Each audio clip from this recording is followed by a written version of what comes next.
Kalyane Bapak Haji Sukron Suwondo Blitar ki mau sapa? Ingkang setunggal menika Ibu Dwi Kurniawati, pesinden sing pernah kondang pada zamannya dulu. Oh, ngono ya. Ibu Dwi Kurniawati sing sepuh. Oh, ngono ya. Kuwi biyen nalika dadi waranggana cilik isih SD. Tekane SMP pernah melanglang buana. Oh, ngono. Ya nderek almarhum Pak Mantep, ya nderek almarhum Pak Anom Surata, penjane Bapak Sunaryo, ya Pak Surono, pokoke dalang-dalang seluruh Jawa Timur lan Jawa Tengah wis nate didereki dening Bu Dwi Kurniawati. Oh, ngono ya. Dadi tau kondang pada zamannya, heeh. Saiki dadi tumpakane dalange. Oh, ngono ya. Ya, terus sing siji wis tidak asing lagi tumrap warga masyarakat di seluruh Indonesia. Ya. Pesinden sing lagi gencar-gencare lan kenceng-kencenge no. Oh, ngono. Lagi kondang-kondange cara kembang kuwi lagi mekrok-mekroke. Oh, ngono ya. Genduk Dimas Niken Salindri saka ing kota Kediri, Jawa Timur. Oh, ngono ya. Kemarin dengi untuk penghargaan nominasi penyanyi Jawa apa? Dangdut. Oh ya, tadi apa nominasi apa? Ngomong. Nah, ini tadi cekan apa? Dangdut Solo terambiar, Pak. Terambiar, berarti terbanyak penontonnya gitu. Ya. Diraih oleh Dimas Niken Salindri dari Kediri, Jawa Timur. Mula tepuk tangan buat putra dari Jawa Timur, putra dari Kediri. Oh, mana iya. Dia kali wong sak dunia. Iki mau anti wis kaya entek-entek ana. Ngopo? Iki mau gendut Niken iki sore mau wis video call bawa VC kok VC. Video call lho. Oh, ono video call. Video call karo mboke panggung kuwi sapa? Ya Bu Dwi Kurniawati iki nalika sore mau iki jek ning rumah sakit tangane diinfus. Iya, heeh. Kena radang tenggorokan sing mergo kecapekan, mergo kekeselan, heeh. Pripun to Bu, mengki kula saged bidal napa mboten? Ya, ya. Ning nyatane dengan sportivitas yang sangat tinggi penyidik genduk Niken Salindri iso menghibur kabeh masyarakat ana ing Pagu Kediri kene no. Oh, ngono ya. Walaupun ora bit awake ning disemangat-semangatke, nyatane kiprahe suarane dinteni wong sak lapangan sing akeh semene kae. Iki mujudake konsistene genduk Niken Salindri walaupun bagaimana situasi kondisi awake ora fit utawa awake lagi lara ya kudu menyadari mergo nggondheli tembung saguh kuwi mau no. Oh, ngono ya. Ya luar biasa ya bocah iki luar biasa. Jadi pancen nek nuwun sewu kena nggih pelajaran wong lanang-lanang. Iki ampuhe Niken Salindri cah Kediri iki. Kuwi tidak akan lepas dari doa orang tua. Oh, ngono ya. Suksesi anak kuwi mesti saka dongane wong tuwa. Aku ngerti, aku percaya nalika genduk Niken Salindri kuwi ana kandhutane Mbak Wiwin utawa ibune Niken Salindri. Kuwi bapake Pak Degleng, Pak Supono. Kuwi ora kendhang nggone ndedonga, tahajud pendak bengi poso Senin Kemis ora lereng nyuwun marang kurbane Gusti Allah dadi anak sing hebat, anak sing kuntara, anak sing sulekah. Lah ketika bojone utawa wong wedok iki meten tuwek, wong lanang kuwi bojo lanang ya kudu melu tirakat, men duweni anak iso muncer kaya Niken Salindri. Iki pengumuman nggo wong lanang-lanang kae nek pengen duwe anak sing sukses, anak sing hebat, kuwi nalika bojomu ki meten tuwek, kuwi tirakatono poso Senin Kemis ora keri, tahajud ora keri. Lah ora bojone meten tuwek malah ondrolan. Dadi anak sangat diatur, sangat ditata. Oh, ngono ya iya.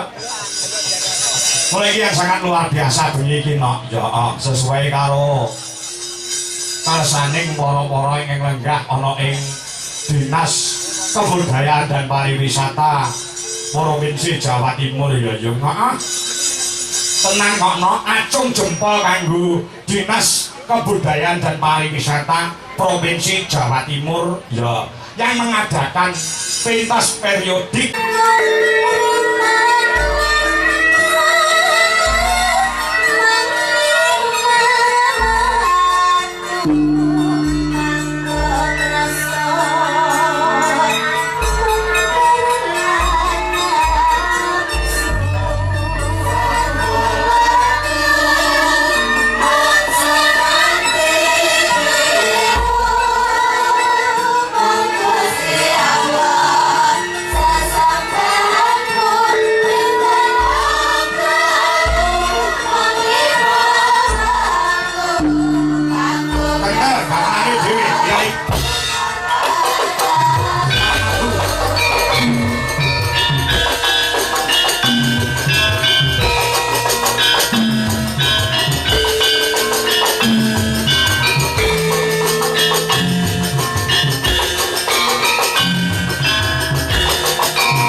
saliyane gelar budaya dari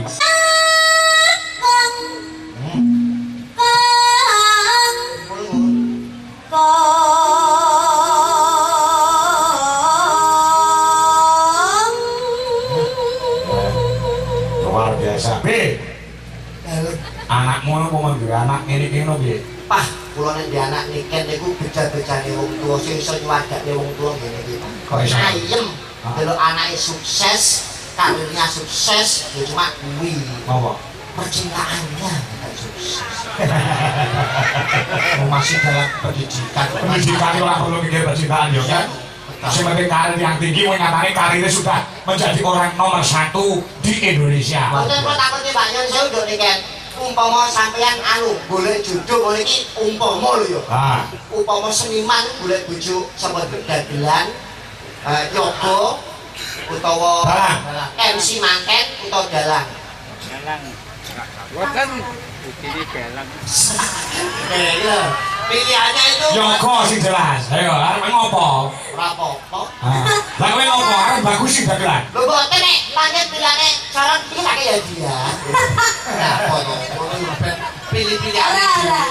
Lek seniman ki ya mesine sing iso kabeh.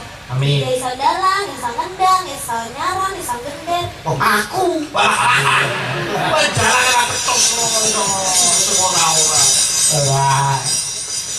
Cita-cita ki oleh. Boleh. Cita-cita ki oleh, tapi jodoh itu di tangan Tuhan. Betul. Nggih. Betul, Pak. Nah, berkarya yang setinggi langit dulu. Betul. Perkara kok jodohnya nek sing ngatur ya. Leres, Pak. Lah iya. Ayo kan terus ya.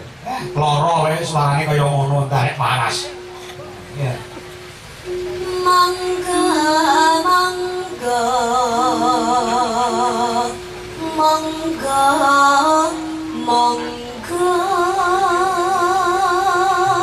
Monggo monggo. mangga, mangga, mangga, mangga, mangga, mangga, mangga.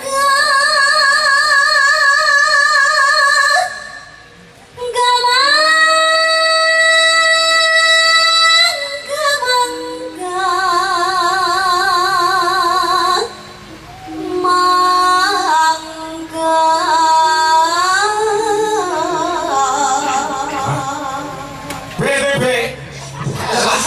Kan ajar jadi apa toh? Kowe ora tau petuk sinden kowe jagongan bae kowe. Kok mati suarane iki kan? Dia kalau ini ngerasani dini ke Rasane apa? nyuwun sewu sakit tenggorokan niku didamel nyuwun putut manggung kan suara petit itu. Ah. Apa gak krasa loro ngoten lho, Pak. Ora kono bocah tak. Ya, kenapa kamu tanya sama sinden-sinden? Pakai Pak Botek dos. Tapi kan wong mbon-mbon kene iki ngrujuk raimu iki. Ya, Sarono. Ya terus keren. Midanget